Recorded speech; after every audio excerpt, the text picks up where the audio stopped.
Senate ഹാളിലെ ഭാരതാംബ ചിത്രവിവാദത്തിൽ കേരള സർവകലാശാല registrar doctor KS അനിൽകുമാറിനെ വൈസ് ചാൻസലർ സസ്പെൻഡ് ചെയ്തു. VC-യുടെ പ്രത്യേക അധികാരം ഉപയോഗിച്ച ഡോക്ടർ മോഹൻ കുന്നുമ്മൽ രജിസ്ട്രാറെ സസ്പെൻഡ് ചെയ്തിരിക്കുന്നത്. നിയമ നടപടി സ്വീകരിക്കുമെന്ന് രജിസ്ട്രാർ KS അനിൽകുമാർ അല്പം മുമ്പ് വാർത്താലേഖകരോട് പറഞ്ഞു.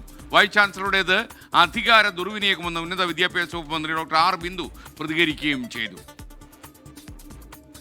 ഭാരതാംബ ചിത്രവിവാദത്തിൽ ഗവർണറെ പ്രീതിപ്പെടുത്താൻ അസാധാരണ നടപടിയുമായി കേരള സർവകലാശാല VC മോഹനൻ കുന്നുമ്മേൽ.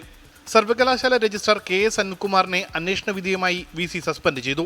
രജിസ്ട്രാർ ഗവർണറോട് അനാദരവ് കാട്ടിയെന്നും ബാഹ്യ സമ്മർദ്ദങ്ങൾക്ക് വഴിപ്പെട്ട് ചട്ടവിരുദ്ധമായി പ്രവർത്തിച്ചതായും ബോധ്യപ്പെട്ടെന്ന് സസ്പെൻഷൻ ഉത്തരവിലുണ്ട്. യൂണിവേഴ്സിറ്റി നിയമപ്രകാരമുള്ള VC-യുടെ പ്രത്യേക അധികാരം ഉപയോഗിച്ചാണ് അന്വേഷണ വിധേയമായിട്ടുള്ള സസ്പെൻഷൻ. നിയമപരമായി നേരിടുമെന്ന് രജിസ്ട്രാർ KS അനിൽകുമാർ. ഇത് ഇപ്പോൾ ഈ ഒരു ഓർഡർ ഇറങ്ങിയിരിക്കുന്നത് നിയമവിരുദ്ധമാണ്. സർവകലാശാലയുടെ എൻ്റെ നിയമനാധികാരി സിൻഡിക്കേറ്റാണ്. സിൻഡിക്കേറ്റിൻ്റെ തീരുമാനപ്രകാരമാണ് ഞാൻ സർവകലാശാല രജിസ്ട്രാറായി പ്രവർത്തിക്കുന്നത്. അതിൻ്റെ നിയമപരമായി അതിൻ്റെ നടപടികളുമായി മുന്നോട്ട് പോകും. ഡോക്ടർ മോഹനൻ കുന്നുമേലിൻ്റേത് അധികാര ദുർവിനിയോഗമാണെന്ന് ഉന്നത വിദ്യാഭ്യാസ മന്ത്രി.